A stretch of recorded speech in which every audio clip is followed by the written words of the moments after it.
Welcome back to the Soccer Queens podcast. Today, I have a repeat guest. Once again, Lee Taft is back on the show. We have a lot to talk about today. We're going to dive into what's going on with the current youth sports system. Is it broken? What can we do? What can parents do? So, Lee, welcome to the show. I'm so excited to have you on. Thank you, Erica. I've been, ever since you asked again, even from the first time, I've always enjoyed speaking with you and following you, and the inspirational messages and the very highly educated message you share with us is fantastic. So for me to spend a morning with you is exciting. So thank you. I can't wait. But before we dive in, let's just give everyone a reminder of who you are, and anyone who is new here. Just give your 1-minute elevator pitch of what you've done and where you're at today. Yeah, thank you. So I think, especially with our topic today, what kind of, and I never ever have considered myself as an expert or many other people. I think we have really strong areas of interest and that we're good at. My background over the last 33 years has been as a coach, and I started in phys ed. So I've worked with the youth population for, over 3 decades, and I've watched the cycles change. And having been an athlete that grew up in the 70s, seeing a completely different model than there is now, I have chased the system. I was a phys ed teacher. I've owned my own sports performance facility, and I've consulted over the last 3 decades. And so I think that experience doesn't make me an expert, but it's allowed me to see a lot of things, and I think have some good opinions and good thoughts and systems that I've implemented. So I think that background kind of will allow us today to share some pretty cool stuff. And you're also a parent of 2 young girls who are also athletes. So you've seen them go through the system. They're mainly basketball players. They are now, but yep, they grew up playing everything. And I have a son as well, 14-year-old son, who is playing, he plays basketball, but he plays football, flag football and soccer, and played baseball and tennis, everything else. But yeah, the 2 daughters, and you know one of them pretty well, Jay. And Bailey is still a college athlete. And but yeah, they both grew up playing all the sports. And then basketball was the one that they just kind of clung to. I think a lot of it had to do with me because I was a coach of it. So they were always like a gym rat. They were around me, but they enjoyed all the other sports as well. They grew up playing all the sports, and nowadays you don't see a lot of that. You don't see a lot of it encouraged as well. So let's just start off with a bang here. Why is early specialization something that can hinder our young athletes? Yeah, that's a great question. And there's a lot of different avenues we could go. But I think the biggest one is, really, how the heck do we know what they really want to do when they're older? How do we know that because at, 9, 10, 11 years old, they show a talent and maybe a skill set at a particular sport, that's not going to change quickly? And it could change because of a physical thing. I could be a fairly tall volleyball player at that age and never grow again. And now all of a sudden that specialization and that skill set they had me at that young age doesn't transfer, because maybe I was a front row player, but yet now I go to high school and I need to be a back row player, but I didn't learn that. And I didn't develop any other skills. So from that standpoint, it's not a good thing, because we just don't know. We don't know what's going to happen. But from an experience standpoint, what a sad thing to not experience all that not only life has to offer from the standpoint of a sport, but the camaraderie of different associations with teams and members of that team and peers that come with different sports. And I want to give an example. I played 4 sports in high school. That was very common when I grew up, 3 to 4 sports. And when I played football, it was a very physical, combative, you just you just couldn't let your guard down, right? But I played basketball, but I ran track. Track was very different. I loved coaching track because an athlete might do a repetition, and then there's a long period of time of just kind of talking and recovering and strategizing how to move and maybe how to run a 400, how to run the curve. And there's just this time when you can actually experience a slower, it's not that track is slow at all, but just a slower pace. Basketball is like bam, bam, bam. Soccer, bam, bam, bam. Volleyball, just fast pace. You got to be able to play in that element. When you don't get to experience these other sports, tennis is another one that has moments of massive speed. And then all of a sudden, you've got 30 seconds where you collect your thoughts and you regain, much like a baseball, softball player does. It's different. And I think when kids don't get the chance to experience that, they miss out. And I think that's sad. Let's dive more into that mental side of things, because I saw you write a brilliant tweet and you gave the taking math full year analogy. So imagine if a young kid just took one subject the whole year, what would that do to the development of their brain? So let's go into that. And why do parents support that 1 year single sport model? It's the same as school, right? Yeah, exactly. Well, I think there's been many cases over the years that have supported the specialization, but from a it's almost like a shot in the dark, right? It happens. Tiger Woods do come around, but how many Tiger Woods have there been, right?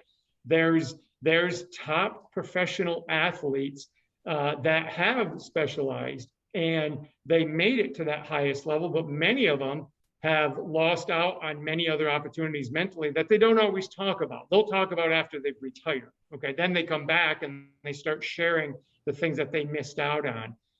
They also talk about the high rate of continuous chronic and acute injuries that they go through just because of the level of specialization and the inability to adapt to other environments because they're in one environment. If you were a baseball catcher and you caught from a young kid all the way up through high school and into college and were fortunate enough, can you imagine that? Can you imagine you and I doing a squat for 2 hours every day in a practice and getting up and down and getting up and having to do that? I mean, we get tired training it, like when we're doing strength training. So as an athlete, they get put in a position where it just isn't great for the body. Mentally, it's not great because at some point, everyone starts to tune out. It just is human nature, okay? We do it in school. At the end of the day, you're like, okay, last class, let's just survive it. I don't care if I learn anything. I just want to get through it. That's the way it is. So when I wrote that tweet, a lot of it comes to me because many of the things that I tweet, I would say 95% of the things that I tweet or I post comes from questions or comments sent to me. And I'm sure you get the same thing. It sparks something and I say, I'm sure there's a lot of people that are talking about, so I'm going to post it. So when I posted that, I've had dads say, yeah, but Lee, my kid is following a model of athletic development and of this, but that one sport is making them at a higher level than all their friends. I'm like, well, good for you, good for them. But are you doing it because you're the one that wants it? Do you think your child would have a good time going with other friends, doing some other things and playing some other sports? And I don't care if they play an organized school sport. I think it's good. But they don't have to do that. They could just play an activity, right? They could do intramurals, or they could just go to their friend's house and play every day a new game or wiffle ball or whatever, just as long as they get new exposures. But that single specialization eventually wears on the body, and it wears on the mental and the social aspect of it. And if you're going to specialize, because schools have segmented seasons. Young kids, their seasons could be as short as 7-8 weeks in middle school. High school, 3 months, 3.5 months, and then it's over. So what has to happen is you got to cultivate a travel type season and invest in that. And those are typically sometimes 2 times as long as the regular season. So now you add them up. Now you went from a 3 season to 9 seasons when you put them together. And a lot of times we're getting skill instruction with that, because if you're going to specialize, well, I want to be the best I can, so I got to get an instructor for that.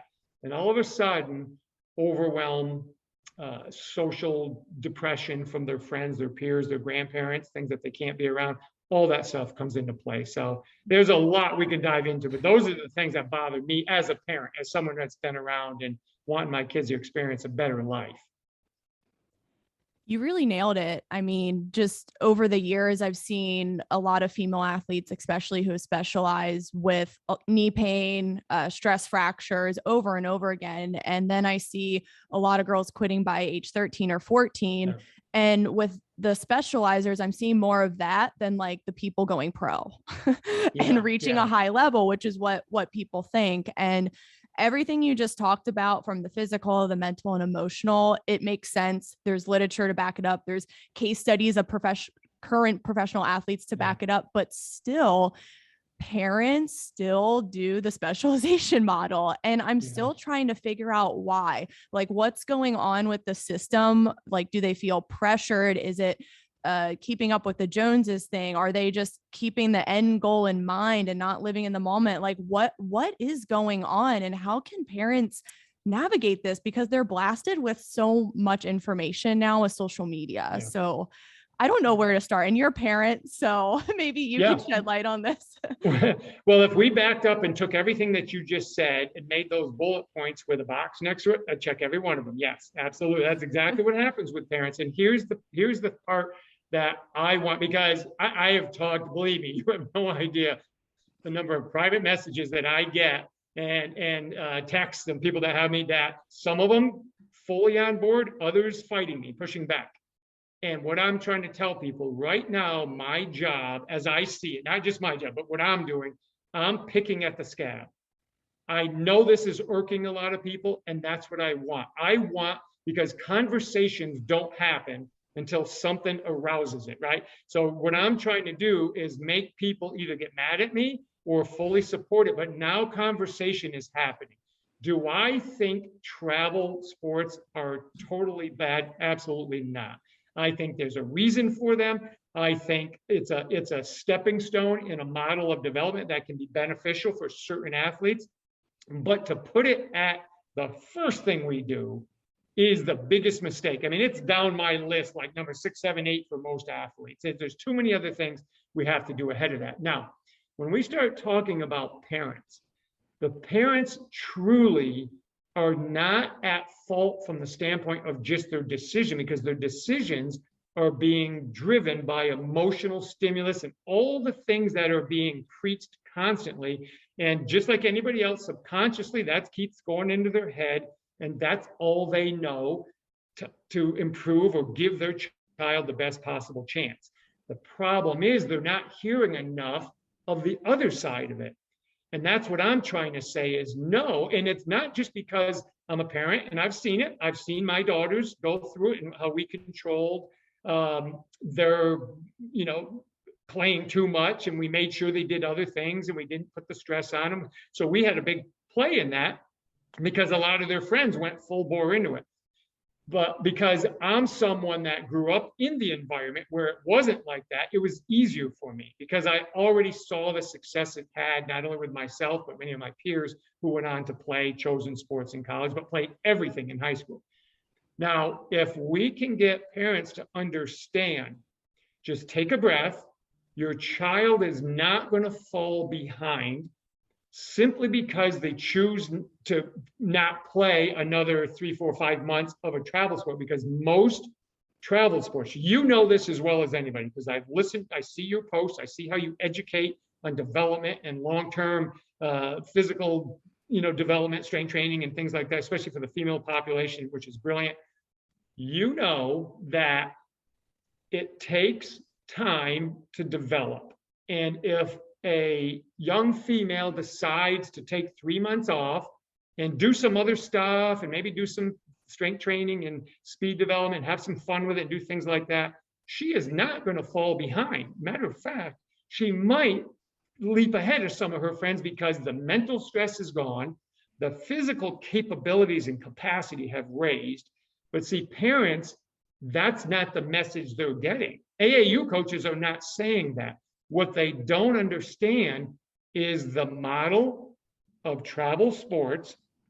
I follow them all, but basketball is one I'm living in right now. And it sickens me to watch the games because the games are so poorly coached, not to the fault of a lot of the coaches, just they're not coaches. They're a parent who is doing daddy ball, right? And they want to coach their kid. The officials are just trying to get through the day. They're coaching like 10 games a day. They're just dying. Parents are screaming. The game is so chaotic and there's no flow to it. It's not a real good game. And the lack of skill that the kids have gets, it becomes the example of how to play rather than them saying, you know, my left hand is weak. I need to work on my left. They're not going to do that in a travel tournament. So the parents don't see it that way. They just keep getting told if they're not getting exposure, they're not getting thrown into these travel games and learning that way, they're not going to get better. And I'll give one more example and I'll pass it back to you. My son had a growth plate issue in the side of his foot. Common, young kids get it. It's kind of like an Osgood Slaughters, but it was on the 5th metatarsal. And he was just struggling with it. And I said, yeah, you're done. No, but he was playing soccer at the time. And he was doing middle school basketball. And so, you know, not a lot of stuff, but just a little bit of stuff here and there. And I said, okay, you're done. Because he would try to do it and it hurt him for 2-3 days. He couldn't. I said, let's get this taken care of. We sought out an orthopedic. And they said, yeah, he's got to give it time. So we went 8 to 9 weeks of not playing any sport. But what we did, Erica, is we came out here in my garage, which people see videos of sometimes. He did some ball handling. He did some shooting at our garage or our little basket out in the driveway. And he did some soccer skills. He'd kick it off our little pad here back and forth. And then when he went back, it was amazing how he passed many of his friends in the overall skill that he had. Even a parent said, what the heck has he been doing? I thought he was hurt. And I said, wait, all he did was just stationary dribbling. But what happened is his mind relaxed, his skill set went up, and he passed most, if not all, of his friends. I'm not saying he's a better player than them, but from where they started, he catapulted them simply from getting a mental break and a physical break, but he just worked on his skill. And we did strength training and we did stuff like that, very controlled. So that right there, not that I didn't know it already, but that right there just solidified. That kind of put the nail in it for me right there. That's if kids want to really get good, you need to take a break and you need to do things the correct way. So yeah, definitely. Thanks for sharing that example. That's so powerful. And I've seen that as well with a lot of athletes. They'll take a 2 to 3 month break and they'll come back and do their assessments and they just crush them. It was just a much needed mental and physical break.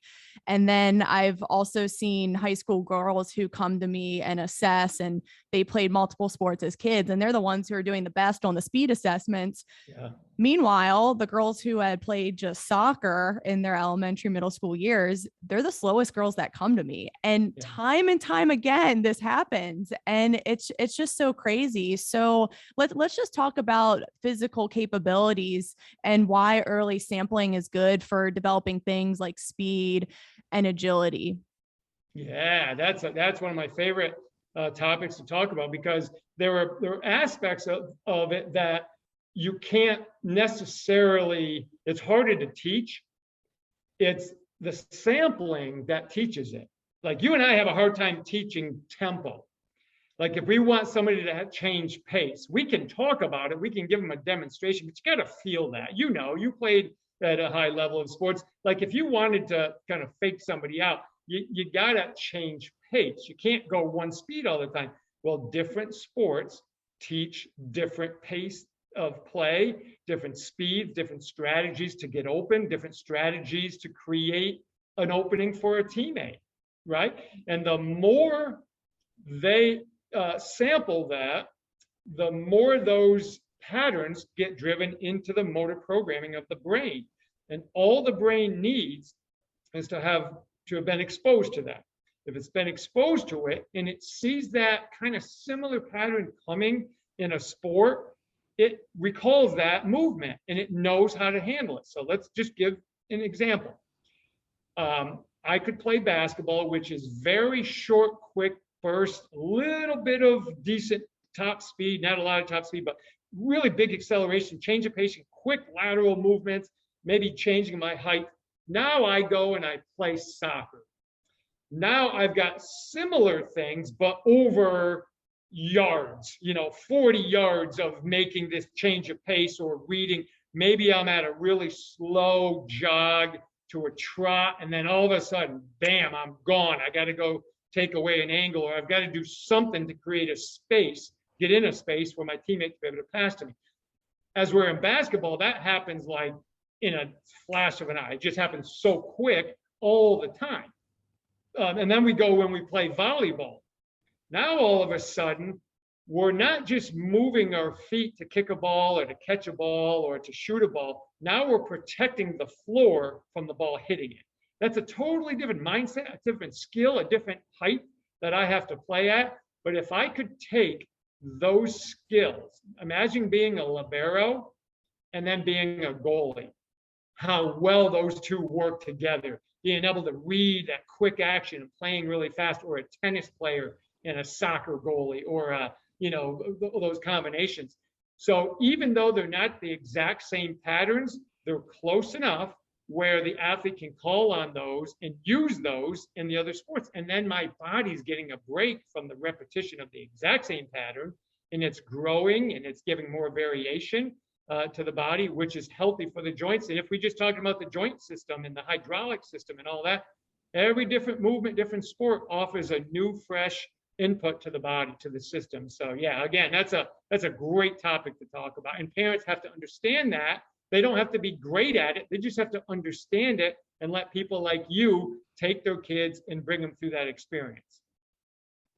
I love how you talked about how all the different sports overlap and contribute to each other with certain skills. I think that's something that parents they don't understand, because they're in that mindset of, oh, well, if I need to get good at soccer, I just need to do more soccer. But if you play other sports, you might get a different agility or spatial awareness component. Soccer players need that hand-eye coordination too, right? Yeah. Erica, let me interrupt you real quick, because I think if you followed, or your listeners followed, the NCAA women's basketball tournament this year, there was a freshman point guard for Notre Dame, and she is probably considered one of the top players in the country now. And keep in mind, she's a freshman. Her mom, when interviewed, said, or maybe it could have been the player herself who said it. She goes, when basketball season was over, the ball was put away for 3 months, and I played soccer. She goes, I'd get my ball out to shoot foul shots and just keep my shot. But I played soccer. I was done with basketball. But when I came back, I was raring to go, and I couldn't wait to play basketball again. And then I did it again for soccer.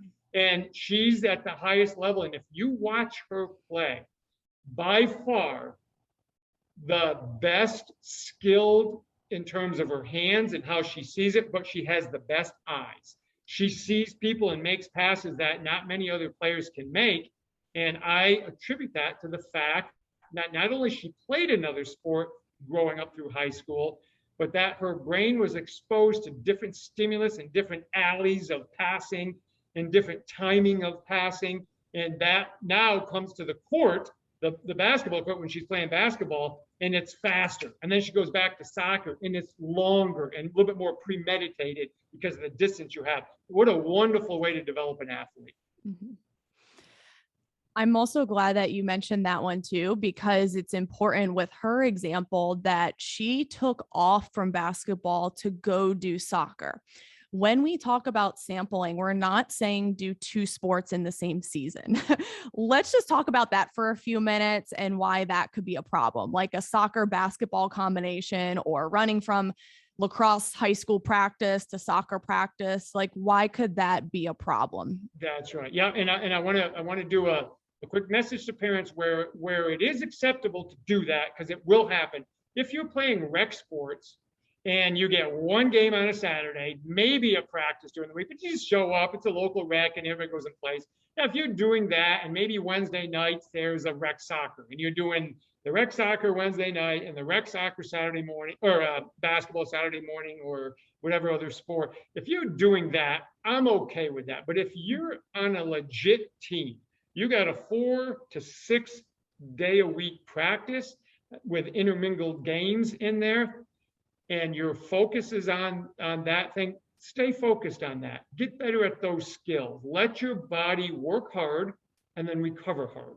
Let it go home and get dinner and do your homework and relax and maybe watch a movie with your family and enjoy it, rather than going to that hard practice, working hard, knowing you've got to get your homework done, but you also have to jump in the car to go 45 minutes to another 2-hour practice of a different sport. Not only is it physically going to beat you to living death, it just kills these kids, and I hate it, but it's also mentally fatiguing, but it's also mentally tiring just knowing you have to do it and knowing that you have homework to get done and you have to do it in the car as you're driving, which is never a good thing, right? So I just think if you're going to sample sports, sample the seasons, okay? Sample the different seasons. Don't just, if it's down here, as we've got like soccer is at a time in the winter for some schools. I know where we're at, soccer's in the middle of the winter. As where I grew up, it was always either a spring sport. Some places they did have kind of a fall sport, but I think once you establish the sports you want to sample, you want to get involved with, just play that sport and enjoy it and have fun with it. Don't feel pressure to do something else and to put in a full amount of energy and effort exactly as you did on the last sport with the current sport that you're going to. That's just too much. That's too much for any of us to do. And so I think we have to recognize that. And this is the last point I want to make before I pass it back to you, Erica, is parents have to make the right decisions for their kids. They can't let the kids say, oh, my friends are doing the other sport. You have to be the adult in the room and you have to say no. If you want to go down to the park afterwards and play soccer or play basketball, the opposite sport with your friends, I don't care. Go ahead, do that. But you're not going to play an organized schedule where you're being coached hard, trained hard, and traveling a lot because it's just too much. That's another thing I see a lot of is parents will say, oh, well, they just love it so much. We're just going to let them do year round. And when push comes to shove, you have to be a parent and say no. So Thank you for mentioning that. Now, just to come back to the sampling real quick, what about if a soccer athlete wants to try track? So I love track for my soccer girls so that they can get that max velocity exposure and really improve their speed and learn good technique. But if they're just running like one event or, they're missing meets and the coach is flexible, would that be a situation that's okay? Because sometimes those seasons overlap and it sucks, but it's tough. Yeah. No, I do. I think that's okay because, and see, I ran track in high school, but I played tennis as well. But because my track practices were basically, practice hard in tennis, get in shape and then go show up to the meet. And the coaches were like, yeah, we just want you to come out, because track is one of those things. What I did is I had to learn how to hurdle. I had to learn the block. So I would do that after school and spend some time on it. It wasn't that we didn't learn how to do it, but track is something that if there's a specialist in track, like there's a kid who's high-level track athlete, they're going to focus on that. But other athletes can make the track experience better by going out for it, even if it's not their primary sport. And like you said, sometimes you just show up, maybe you're the first leg of a relay team. That's your job. You're the first leg. You help that team have 4 fast athletes. When you're done, you're done. Now you go to your main sport. We see that with baseball players, softball players. In your case, you've seen it with soccer. I did it with tennis, but my primary sport was tennis, even though I was talented in track because I had speed. So why not help the sport? Because I was already fast. I didn't need to spend a lot of time because that wasn't my primary sport, but I was able to help the team because I could jump and I could hurdle and I could sprint. So it benefited me. So I have no problem with that at all. But the coach of the track team has to be the one to say, listen, I just need you to know the rules. I need you to know how to run. I need you to know how to stay in the lane, or I need you to know how to come out of the blocks. Other than that, show up when you can. If you can get a couple reps in here and there, go play your soccer or go play your tennis or whatever and have fun. Yeah, I have no problem with that. Awesome. That's really good to hear. I love track for pretty much all athletes. So that's great. Now, as far as age ranges, so when should kids sample, like ages 8 to 12, or what do you recommend? Yeah, I'm different than a lot of people because I know they're always going to say, well, once you reach, and some of the research says 15, then you need to specialize if you want to be great at a sport. I don't see it that way. I think the athlete's mentality and choice of sport will develop when they're ready for it to develop. But what happens is you got AAU voices coming at you, you got parental voices, you got maybe your high school coach coming at you, you've got the neighbor's parent whose kid made Division I, and now, Lee, if you want to make it, you better go specialize. They've got all this, so they naturally feel that's what they have to do. What I think is you sample and play as many sports as you want, as long as you want. Because I played 4 sports in high school, I played 2 in college because, number one, basketball was my favorite sport. I just loved it. I loved being around it. But I also liked playing tennis. And the first college I went to, I was the 3rd best player in the college. So I played in it, and I just had a great time playing it. But had I said, nah, once I hit, 14, I just need to play basketball, I would have missed those opportunities. I would have missed all that, in terms of enjoyment. And that's what I want to get across. Kids should not specialize unless they've reached that high school age level and they say, I really don't like playing organized other sports. I like going to the park and playing with my friends, or I like skateboarding, or I like doing these other things. I just don't want to be, on a team and practice it every day. I'm cool with that because you're in high school, you've sampled it when you were young, go from there. But I say hold on to it as long as you can. Let the kids decide, because eventually they'll you can tell, like if they don't want to go to practice anymore, like you never had to push me to go to basketball practice or football practice. I just liked going because I always changed every season. But if I would have played basketball 9 months, you probably would have saw me saying, I don't want to go to another practice. So let sampling go as long as you can. They'll tell you. Kids, you'll know when they're ready to specialize if that's what they want to do. Yeah, they'll be the first to tell you. I've seen that so many times, but yeah, it's good that you just hammer home that it shouldn't be all organized and structured, like go out, play with your friends, or be on that rec basketball team or skateboard. I really think that's great advice. Now, to just wrap things up. So as far as the parents, I've seen you talk about how they just have this end goal in mind and they really forget to be in the moment when their kids 8, 9, or 10. So what's some insight you would leave the parents with as we close up? Yeah. And this is probably the saddest thing for me to see and to experience in some of the conversations I've had, is when we pressure fast and furious when the kids are young and the weekends are occupied and they're getting skills coaches and they're doing all this stuff. Not that there's not a time for that. Okay. And I've mapped out, I'm a big fan, 6 weeks. 6 weeks, go get it. You want to do AAU, 6 weeks, keep it local, keep it low cost, do it, get it out of your system, and then go enjoy being a kid. But if you're going to be involved with youth sports and you're going to look at the overall human development of a child as to how they develop, they've got all these things that they're juggling in their brain and they don't know what to do with them. They don't know, they're trying to figure that out. And that's the social dynamic of being with friends and having an argument and being bored. And all these things have to be learned and figured out. Now we go to youth sports as this current model is. It's structured. You're told what to do. Don't think, just show up, get in the car, go to practice, drive or fly to another state, play in your tournament, come back, repeat.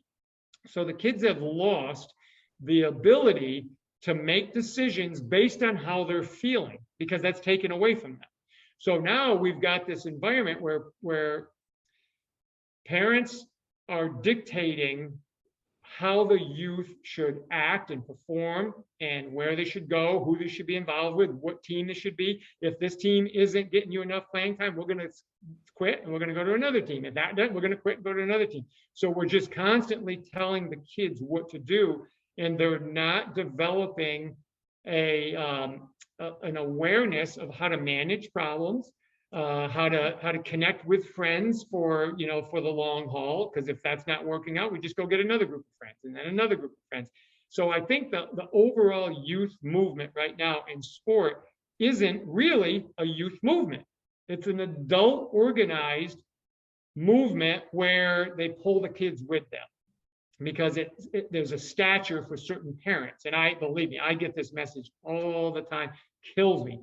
And my response is always like, oh, it's for you. I thought we were talking about your kid. And like, no, you know what I mean. Like, no, I don't know what you mean, because all you're talking about is what you want and what your friends and what this recruiting coach told you. I said, so don't give me it's for your kid.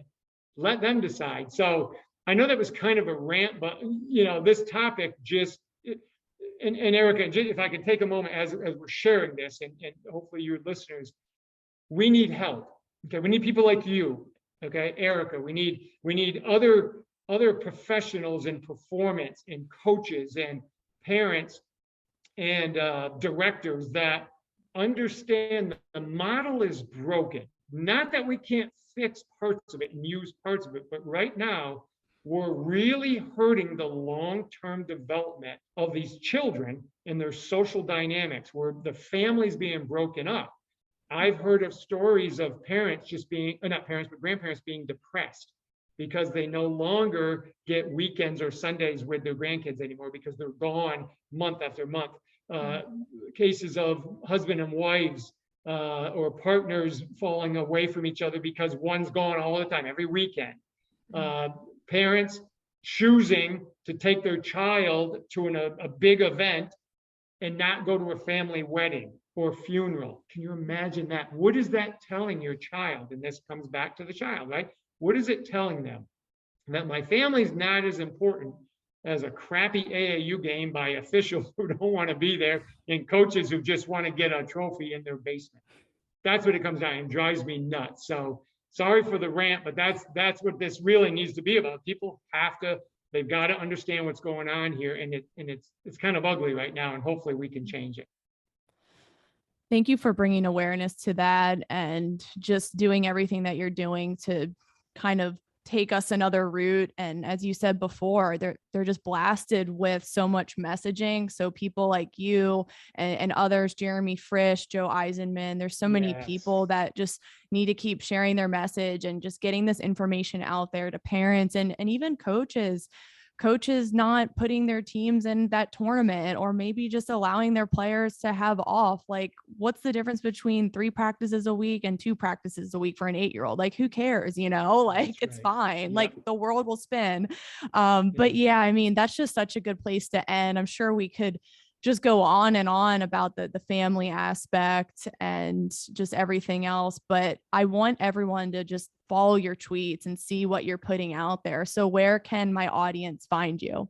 Thank you. Yeah, anywhere at Lee Taft. So if they follow at Lee Taft, they'll pretty much find me. And I try to be really, really active with it now. And we do have a system that we're going to be getting out there little by little to show people how it's worked, because it's worked for me for like 4 different programs that I've taken over in the high school, and tried to keep the parents out of the AAU. Some of them wanted it, and I helped them with that. But most of them, we grew our programs without doing that. And so that's the message that they're going to see if they follow me at anything Lee Taft. They'll pretty much catch me. Awesome. So guys, be sure to check out Lee. His information's in the caption below. And Lee, this has been an incredible conversation. Thank you so much for coming on to shed light on this topic. Thank you, Erica. I appreciate what you're doing. Keep up the great work.